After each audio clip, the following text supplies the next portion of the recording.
જીવનમાં ક્યારેય અપમાન મળ્યું હોય, લોકો તમારી ભાવનાનો મજાક બનાવે છે અથવા તમે એકલા પડી ગયા છો, તો આ વાર્તા અંત સુધી જરૂર સાંભળજો. ક્યારેક જીવનમાં એવું લાગે છે ને કે બધા લોકો તમને ખોટા સમજે છે, નકામા ગણે છે અને તમારી કોઈ કિંમત જ નથી. પણ કદાચ એ જ સમય તમારા જીવનનો સૌથી મહત્વનો સમય હોય છે, કારણ કે જે મળમાસને આખી દુનિયા તિરસ્કાર કરતી હતી, એ જ પછી પુરુષોત્તમ માસ બની ગયો. અને જેને લોકો ભોળી અને મૂર્ખ કહીને હસતા હતા, એ જ સ્ત્રીના ઘરે એક દિવસ સાક્ષાત ભગવાન પધાર્યા. આ કથા તમને શીખવશે કે લોકોનો નિર્ણય અંતિમ નથી, ભગવાનનો નિર્ણય અંતિમ છે, કેમ કે સમય બદલવામાં ભગવાનને વાર નથી લાગતી. મુગ્ધાની કથા. પૂર્વે ધારાનગરીમાં દેવલ અને માધવ નામના બે ભાઈઓ રહેતા હતા. દેવલ મોટો અને માધવ નાનો. બંને ભાઈઓ પરણેલા હતા. દેવલને રૂપતિ નામે એક સુંદર ચતુર સ્ત્રી અને માધવનું લગ્ન એક મુગ્ધા નામની ભોળી કન્યા સાથે થયું હતું. એક વખત બંને ભાઈઓ પરદેશ જવા નીકળ્યા. માધવે કહ્યું, ભાભી, મુગ્ધાને તમારા ભરોસે મૂકીને હું જાઉં છું. ભાભીને મુગ્ધાની ભલામણ કરી માધવ પોતાના મોટા ભાઈ દેવલ સાથે પરદેશ ગયો. રૂપતિને તો જાણે દાસી મળી ગઈ. એ તો બધું ઘરકામ મુગ્ધા પાસે કરાવે અને પોતે હિંડોળા ખાટે હિંચ્યા કરે. એમ છતાં રૂપતિને મુગ્ધા આડીખીલી રૂપ લાગતી, એટલે એણે કંઈક બહાનું કાઢી તેને જુદી મૂકી. મુગ્ધા જુદી રહી છતાં તે જેઠાણીના ઘરે સવાર સાંજ આવતી અને ભાવપૂર્વક ઘરકામ કરી જતી. એવામાં બધા મહિનાઓમાં પાવન એવો પુરુષોત્તમ માસ આવ્યો. રૂપતિએ ધર્મવતી ગણાવવા માટે પોતાની સહિયરો સાથે વ્રત લીધું અને નદીએ નાહવા લાગી. મુગ્ધાએ આ જોયું એટલે તેણે જેઠાણીને કહ્યું, ભાભીજી, આ વ્રત મને શીખવો ને, હું પણ કરું. આ વ્રત કરવાથી શું શું મળે? રૂપતિએ છણકો કરી કહ્યું, મૂર્ખી, ધર્મ અને વ્રતમાં તું શું સમજે? તું તારે ઘંટી વ્રત, બેડા વ્રત ને સાંબેલા વ્રત કર્યા કર. ખાવું ને કામ કરવું એ જ તારું વ્રત. મુગ્ધાએ કરગરીને ફરી પૂછ્યું, પણ રૂપતિએ વ્રત વિધાન ન કહ્યું તે ન જ કહ્યું. મુગ્ધા નિરાશ થઈ રૂપતિની બહેનપણી ભામિનીને ત્યાં ગઈ અને તેણે પુરુષોત્તમ માસનું વ્રત શી રીતે થાય તે પૂછ્યું. ભામિની રૂપતિને માથે 4 ચાંદા પડે એવી હતી. એણે કહ્યું, મુગ્ધા, સારું થયું કે તું મારી પાસે આવી. આ વ્રત 2 રીતના છે, એક લોકો કરે છે અને એક બીજું ગુપ્ત છે. એ ખરું ગુપ્ત વ્રત હું એકલી જ જાણું છું. આ મહિનાને શાસ્ત્રમાં મળમાસ કહ્યો છે, માટે સવારે મેલામાં મેલા પાણીએ નાહવું, મેલું પાણી પીપળાને ચડાવવું, 3 ટક તીખા તમતમતા ભોજન જમવા અને પીપળાના પડિયા દાનમાં દેવા.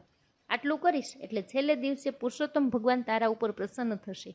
મુગ્ધા તો ભામિનીનો ઉપકાર માની પોતાની ઘેર ગઈ અને બીજે દિવસે સવારે વહેલી ઉઠી પોતાના ઘરથી થોડે દૂર ખાબોચિયું હતું ત્યાં ગઈ. ખાબોચિયાના ગંધાતા પાણીએ તેણે સ્નાન કર્યું અને ભીને લુગડે એ જ પાણીનો લોટો ભરી પીપળા પાસે ગઈ. પીપળાની પ્રદક્ષિણા કરી એણે ગંધાતું પાણી પીપળાને ચડાવ્યું. ઘરે આવી તીખું તમતમતું ભોજન કર્યું અને સાંજે પીપળાના પાનનો સંપૂર્ણ દાનમાં આપ્યો. આ પ્રમાણે 30 દિવસ તેણે વ્રત કર્યું. છેલ્લે દિવસે તે પીપળા પાસે ગઈ અને 2 હાથ જોડીને કહ્યું, હે પીપળાવાળા પુરુષોત્તમ, તમે મારા પર પ્રસન્ન થયા હો તો મારા ઘરે જમવા પધારો. પીપળો કઈ ઉત્તર આપે? કશો ઉત્તર ન મળ્યો એટલે મુગ્ધાને થયું, મને વ્રત ન ફળ્યું, હવે શું કરું? એણે તો ફાંસો બનાવી ગળામાં નાખવા માંડ્યો. મુગ્ધાને ફાંસો ખાવા ઊભી થયેલી જોઈ પીપળાને વાચા થઈ, હે ભોળી મુગ્ધા, હું તારા વ્રતથી પ્રસન્ન થયો છું. આવતીકાલે તારા વ્રતનું ઉદ્યાપન કરજે. હું લક્ષ્મીજી સાથે ત્યાં આવીશ. કોઈ પૂછે તો કહેજે કે મારા ભાઈ પુરુષોત્તમ આવ્યા છે. ભોળી મુગ્ધા રાજી થઈ ગઈ અને સીધી ભામિની પાસે ગઈ અને બધી વાત કહી. ભામિનીએ વિચાર્યું કે ભગવાન તો શું બોલે, કપાળ, પણ પીપળાના ઝાડ પાછળથી કોઈ બોલ્યું હશે. તેણે મુગ્ધાને કહ્યું, જો એમ હોય તો તું ગામમાં જઈ 108 બ્રાહ્મણોને નોતરું દઈ આવ અને આવતીકાલે વ્રતનું ઉદ્યાપન કર. ઉદ્યાપનમાં 1.25 પાલી ઘઉંનો એક મોટો લાડુ લાવજે અને બ્રાહ્મણ જમવા આવે ત્યારે ટુકડો ટુકડો આપજે. ભલે, કહી મુગ્ધા પોતાને ઘરે ગઈ અને 1.25 પાલી ઘઉંનો મોટો લાડુ બનાવ્યો. ગામમાં બ્રાહ્મણોને નોતરું દેવા ગઈ. મુગ્ધાને જોઈ બ્રાહ્મણો વિચાર કરે કે આ મૂર્ખી આપણને શું જમાડતી હતી, એટલે તેઓ કહે, અમને તો રૂપતિને ત્યાં જમવાનું કહ્યું છે, એટલે ત્યારે ત્યાં શી રીતે આવીએ? આમ છતાં ઘરે ઘરે ફરીને તેણે 108 બ્રાહ્મણોને નોતરા દીધા. સાંજ થવા આવી. બધા બ્રાહ્મણો જમવા આવ્યા અને એક પછી એક પતંગમાં બેઠા, છતાં કોઈ પીરસવા ન આવ્યું. બ્રાહ્મણો વિચારે છે કે અહીં તો કાંઈ જમવાનું ઠેકાણું લાગતું નથી. મુગ્ધા તો મૂર્ખી છે, પણ આપણે તેના કરતાં વધારે મૂર્ખા કે અહીં જમવા આવ્યા. એટલામાં ઉત્તર દિશાથી રથ આવ્યો. તેમાંથી ભગવાન પુરુષોત્તમ ઉતર્યા અને પૂછ્યું, ભાઈ, માધવનું ઘર ક્યાં આવ્યું? હું તેનો સાળો છું અને મારી બહેનને મળવા આવ્યો છું. બ્રાહ્મણોએ કપાળે હાથ દઈને કહ્યું, ભાઈ, આજ મુગ્ધાનું ઘર. ભગવાન અને લક્ષ્મીજી રથમાંથી ઉતર્યા અને માધવના ઘરે આવ્યા. ઘરમાં ભરાઈ બેઠેલી મુગ્ધાએ બારણું ઉગાડ્યું અને પગે પડી. ભગવાન સીધા ઘરમાં ગયા. લાડુના ટુકડા કરી બ્રાહ્મણોને સોનાના થાળમાં પીરસવા માંડ્યા. લક્ષ્મીજી પણ 32 જાતના શાક પીરસવા ઊભા થયા. કોળીઓ મોંમાં મૂકતા જ બ્રાહ્મણોને તો અદ્ભુત સ્વાદ લાગ્યો.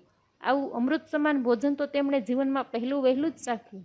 ભોજન પૂરું થયા પછી ભગવાને પોતાના હાથે પીપળાના પાંદડાના સંપુટ દક્ષિણામાં દીધા. પીપળાના પાનના સંપુટ તો ઘડીકમાં સોનાના બની ગયા. બધા બ્રાહ્મણો રાજી થઈ મુગ્ધાનો જય જયકાર બોલાવતા ઘરે ગયા. અહીં ભામિનીને ત્યાં વિસ્મયકારક ઘટના બની. ભોજન માટે આવેલા બ્રાહ્મણો જ્યાં મોઢામાં કોળીઓ મૂકવા જાય કે કોળીઓ અદ્રશ્ય, રસોડામાં જુએ તો રસોઈ અદ્રશ્ય. બ્રાહ્મણ જમે શું? લાલચુ બ્રાહ્મણો ભૂખ્યા પેટે ત્યાંથી નીકળ્યા. મુગ્ધાને ત્યાંથી બ્રાહ્મણો જમીને વિદાય થયા પછી ભગવાને પોતે જ ભોજન લીધું અને મુગ્ધાને પણ જમવા બેસાડી. પહેલો કોળીઓ લેતા જ મુગ્ધાની મૂર્ખતા અદ્રશ્ય થઈ ગઈ. તેને દિવ્ય જ્ઞાનની પ્રાપ્તિ થઈ.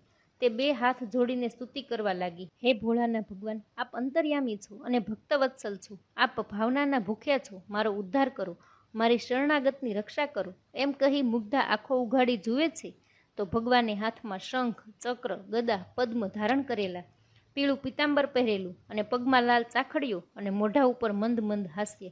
ભગવાને આશીર્વાદ આપતા કહ્યું, ભોળી મુગ્ધા, હું તારી ભાવના અને શ્રદ્ધાથી પ્રસન્ન થયો છું. થોડા સમયમાં તારો પતિ પુષ્કળ ધન કમાઈને ઘરે આવશે. તે જે ખાડામાં સ્નાન કર્યું હતું તે હવેથી મુગ્ધા સરોવર કહેવાશે અને તું અનેક પ્રકારનું સુખ ભોગવી અંતે તારા પતિ સાથે ગોલોકમાં આવીશ. હે પુરુષોત્તમ રાય, જેવા મુગ્ધાને ફળ્યા એવા આ કથા વાંચનાર સાંભળનાર સૌને ફળજો.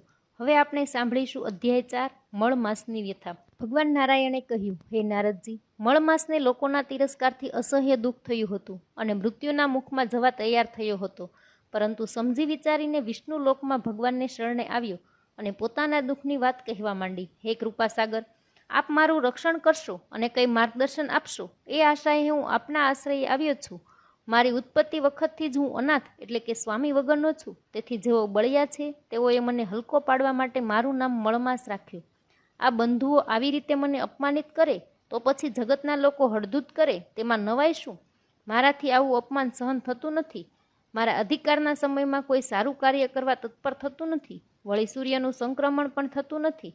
તેથી બધા મને મેલો મળમાસ કહીને નિંદે છે. પ્રભુ, આપ તો દયા સિંધુ છો. મારું દુઃખ જાણીને મારા પ્રત્યે કેમ આપની કૃપા દ્રષ્ટિ થતી નથી? મારા માટે આપનું હૃદય કેમ પાષાણ જેવું બની ગયું છે? મળમાસને આશ્વાસન આપતા ભગવાન બોલવા લાગ્યા, હે વત્સ, મારા ધામમાં રુદન ન હોય. અહીં આવનારાના બધાયના દુઃખ વિલીન થઈ જાય છે. હું દુઃખીને દિલાસો આપતો નથી પણ દુઃખમાંથી મુક્ત કરું છું. મારા ધામમાં રડતો આવે તે હસતો પાછો જાય છે. તું નાહક શા માટે રડે છે? મારા શરણે આવેલાને રડવાનું ન હોય, શોક કરવાનો ન હોય, કારણ કે મારી પાસે આવનારને પૂર્ણ શ્રદ્ધા હોય છે કે જે હું તેને તારીશ જ. આ વૈકુંઠ ધામ એવું છે કે જ્યાં સદા આનંદ મંગળ જ વર્તે છે. અહીંયા રોગ, શોક, મૃત્યુ કશું જ નથી. ગમે તેવો દુઃખી આત્મા વૈકુંઠમાં આવે છે ને બધુંય દુઃખ ભૂલી જાય છે. તે પરમ શાંતિ અનુભવે છે. તે મારી આગળ તારા દુઃખની ઘણી વાતો કરી, તો પણ કાંઈ દુઃખ બાકી રહી જતું હોય તો તે પણ જણાવી દે. તને હું મદદ કરીશ અને તારીશ. ભગવાનના આવા વચનોથી મળમાસના માથા પરનો દુઃખનો ભાર હળવો થઈ ગયો. ઉદાસી દૂર થઈ ગઈ. પ્રસન્ન ચિત્તે તે બોલ્યો, હે ભોળાના ભગવાન, જેમ આકાશ સમસ્ત જગતમાં વ્યાપેલું છે તેવી જ રીતે આપ પણ વિશ્વમાં વ્યાપક છો. એટલે મારું દુઃખ આપથી અજાણ્યું નથી. તો પછી મને શા માટે પૂછો છો? અને મોટામાં મોટું દુઃખ એ છે કે મારું ન મળે નામ કે ન મળે કોઈ સ્વામી, ન કોઈનો આશ્રય કે ન કોઈના તરફથી મદદની આશા. મારા સિવાય સર્વના સ્વામી છે. તેથી તેઓ ભયમુક્ત થઈને ઉલ્લાસમાં રહે છે.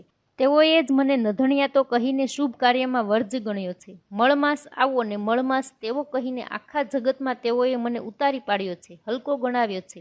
આટલું બધું અપમાન હું કેવી રીતે સહન કરી શકું? તેના કરતાં મૃત્યુ શું ખોટું કે દેખવું નહીં ને દાઝવું નહીં. મારે માટે જે ઘટતું હોય તે કરો. જો આપ મારા પ્રત્યે દયા નહીં લાવો, મને કંઈ માર્ગદર્શન નહીં આપો તો હું મરવાનો ને મરવાનો જ. પછી જીવવાનો કાંઈ જ અર્થ નથી.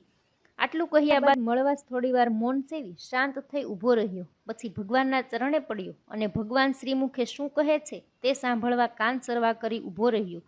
મળમાસને ઘણો જ વ્યાકુળ અને આતુર બનેલો જોઈ ભગવાનને થયું કે મારે હવે તને સંતોષવો જોઈએ. નૈમિષારણ્યમાં ઋષિમુનિઓ સમક્ષ સૂતજી નારાયણ નારદનો સંવાદ સંભળાવતા રહ્યા હતા. તેમાં ભગવાને મળમાસને જે કહ્યું તે હવે સંભળાવવા લાગ્યા. ભગવાનને મળમાસને શું કહ્યું તે આપણે આગળના વિડીયોમાં જાણીશું. ઇતિ શ્રી બૃહદ નારદીય વિશે પુરુષોત્તમ મહાત્મ્યમાં અધ્યાય 4 સમાપ્ત. યાદ રાખજો, જીવનમાં જ્યારે બધા દરવાજા બંધ થઈ જાય ને ત્યારે ભગવાનનો દરવાજો ખુલવાનું શરૂ થાય છે. મળમાસનો તિરસ્કાર અને મુગ્ધાની ભોળી ભક્તિ આપણને એક જ વાત શીખવે છે કે દુનિયા માણસની કિંમત તેના દેખાવથી કરે છે, પણ ભગવાન તેની ભાવનાથી કરે છે. જો આજે તમે પણ અપમાન, એકલતા અથવા તિરસ્કાર સહન કરી રહ્યા છો તો હાર માનતા નહીં, કેમ કે કદાચ ભગવાન તમારી કથાનો સૌથી સુંદર અધ્યાય હજુ લખી રહ્યા છે. જો આ વાત દિલ સુધી પહોંચી હોય તો કમેન્ટમાં જરૂર લખજો જય પુરુષોત્તમ રાય, અને આવા જ વિડીયો જોવા માટે અમારી ચેનલને સબસ્ક્રાઈબ કરવાનું ભૂલશો નહીં. જય શ્રી કૃષ્ણ.